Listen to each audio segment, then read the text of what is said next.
Facebook पर मेरे स्नेही सुधीजन मित्रों, मैं आज इस ऑडियो पोस्ट के माध्यम से आप सभी का धन्यवाद प्रकट करना चाहता हूँ।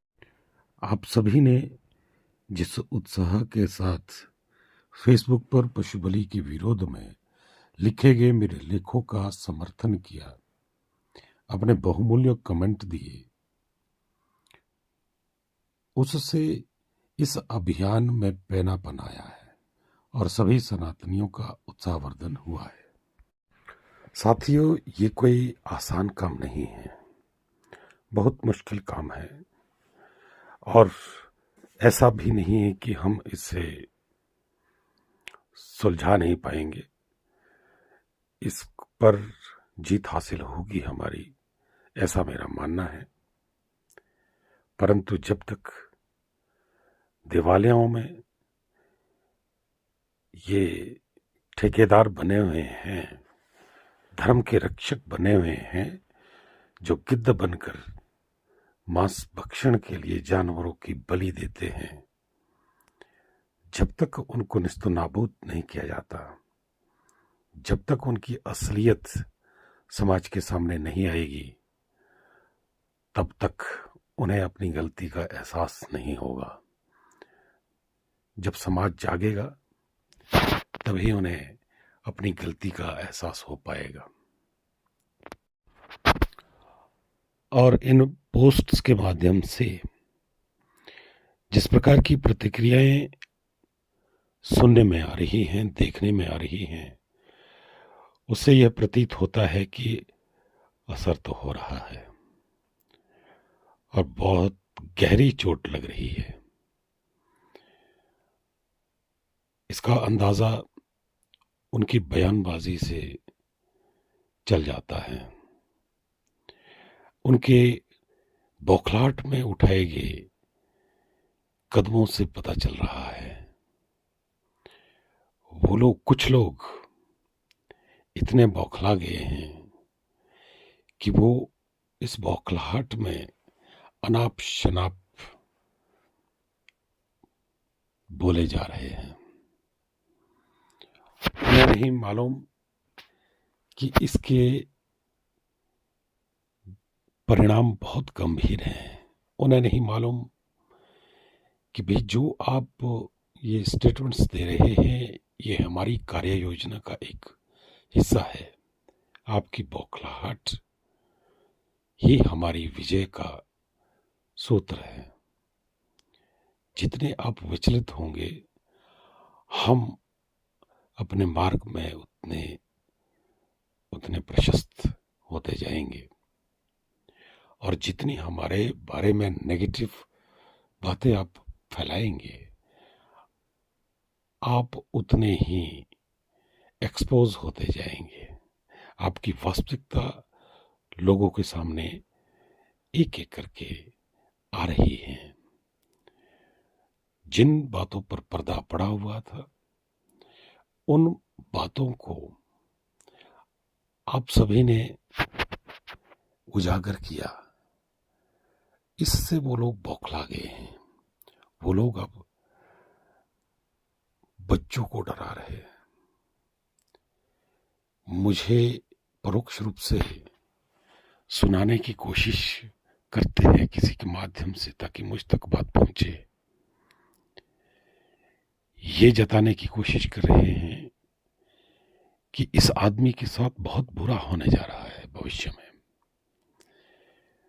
डराने की कोशिश कर रहे हैं कि हम इसको देवता लगाएंगे, हम इसको गांव से बाहर कर देंगे। न जाने किस तरह कितनी इस प्रकार की बातें सुनने में आ रही है, मगर हम विचलित नहीं होंगे दोस्तों। एक बार जो कदम उठाया है और ये एक अच्छी मंशा से उठाया गया कदम है, एक पॉजिटिव सोच से हम आगे बढ़ रहे हैं। एक बुराई का अंत करने के लिए हम प्रयासरत हैं। ऐसे में संभव है कि बहुत सारी दिक्कतें आएगी, बहुत सारा विरोध भी होगा, लेकिन वो विरोध हमारा कुछ नहीं कर सकता। सत्यमेव जयते। हम इस सूत्र पर काम करेंगे। सत्य की जीत होती है, ये इतिहास ने हमें बताया है, और हम उसी मार्ग पर चलेंगे। ये चाहे जितना मर्जी कोशिश कर रहे हैं, लेकिन हमारे इरादों को डिगा नहीं पाएंगे। आपने दशरथ मांझी की कहानी तो सुनी होगी, जिसने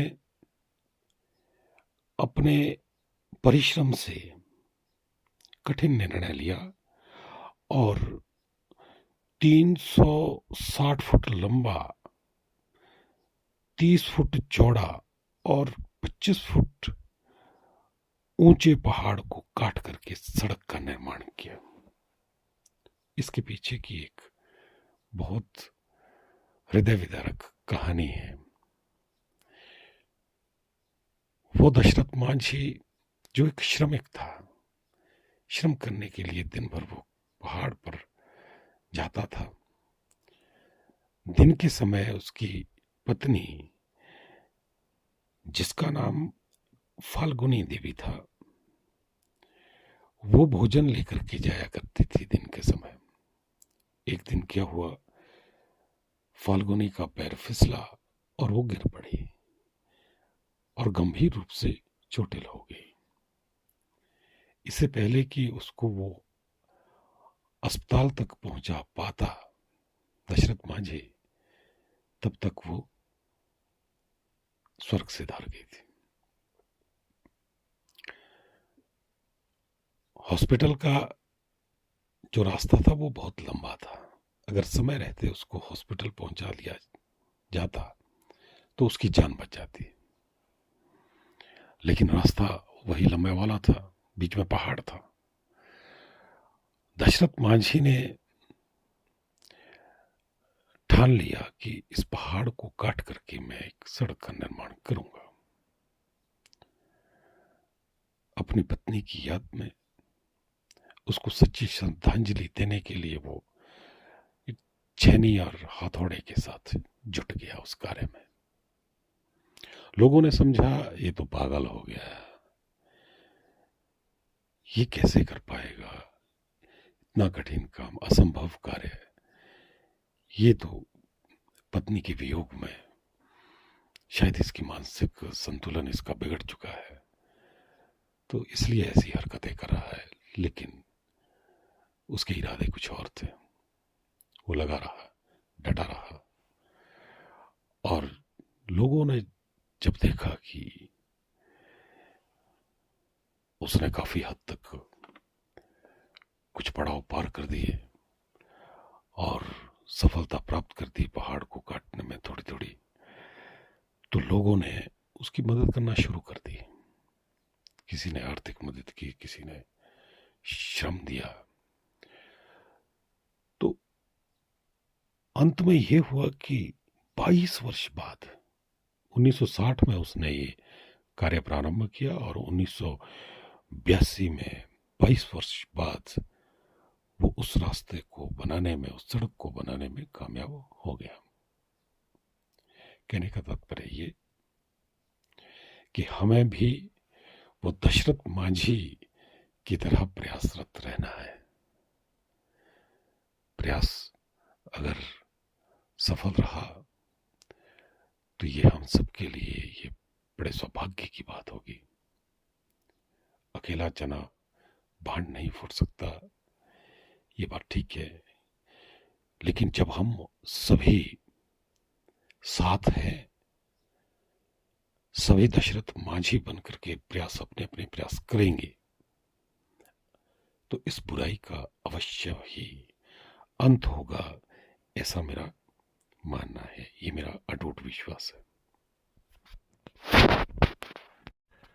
और हां, मैं उन लोगों को भी एक चैलेंज देता हूं, जो लोग बलि के समर्थक हैं, उनको मैं आज ये ओपन चैलेंज देता हूं। मेरा किसी क्षेत्र विशेष के लिए ये मैसेज नहीं है, ओवरऑल पूरे हिंदुस्तान में अगर कोई बलि का इतना समर्थक है कि वो मेरा सामना कर सकता है, तो मैं उसको चैलेंज देके कहता हूं कि किसी भी चैनल पर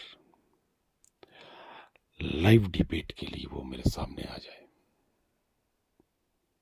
मैं किस प्रकार उसकी धज्जियां उड़ाऊंगा, ये वहीं पर जाकर के उसे मालूम हो जाएगा।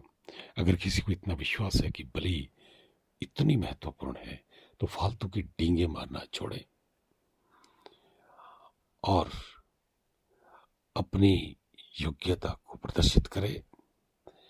इस कुप्रथा की सार्थकता को सत्य साबित करे, उसके लिए मैं उसको ओपन चैलेंज देता हूं। और लोगों को बेवकूफ बनाना बंद कर दे। बहुत हो चुका, बहुत धोखा खा लिया, बहुत आप लोगों ने मांस भक्षण कर दिया, निरीह प्राणियों की मंदिरों में देवस्थलों पर हत्याएं कर दी, और गरीब लोगों की मजबूरियों का फायदा उठा करके आप उससे पशु बलि देने के लिए उसको मजबूर कर रहे हैं। शर्म की बात है। इससे शर्मनाक और कुछ हो नहीं सकता। एक तो वो किसी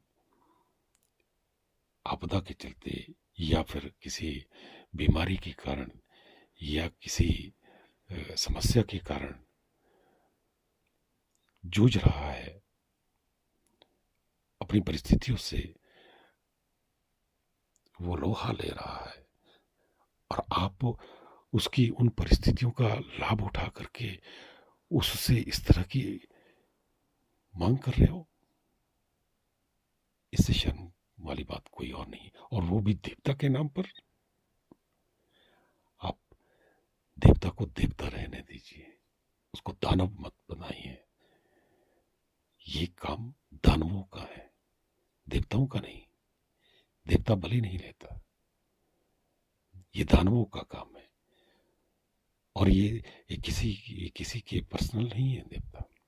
अगर कोई ये समझे कि देवता मेरी जागीर है, देवता किसी की जागीर नहीं है। ये आस्था का विषय है, ये सबका बराबर है। ये उस गरीब का भी उतना ही है जितना किसी बहुत बड़े खानदान, बहुत बड़े सेठ का है। इसलिए मेरा आप सभी से निवेदन है कि आप समय रहते चेत जाइए, वरना ये अभियान इतना देशव्यापी हो जाएगा धीरे धीरे कि इसमें आप लोगों की बखिया उधेड़ दी जाएगी, सबको नंगा कर दिया जाएगा, सबकी हरकतें सामने आएगी। फिर मजबूर होकर के आपको करना पड़े, इससे पहले आप स्वयं चिंतन करें। सभी बुद्धिजीवी बैठे हर देवालय में, मैं किसी एक देवालय की बात नहीं कर रहा हूं, देवालय को देवालय बनाए। इससे सबकी आस्था को बल मिलेगा, वरना आस्था का क्षय हो रहा है। जय हिंद, जय सनातन।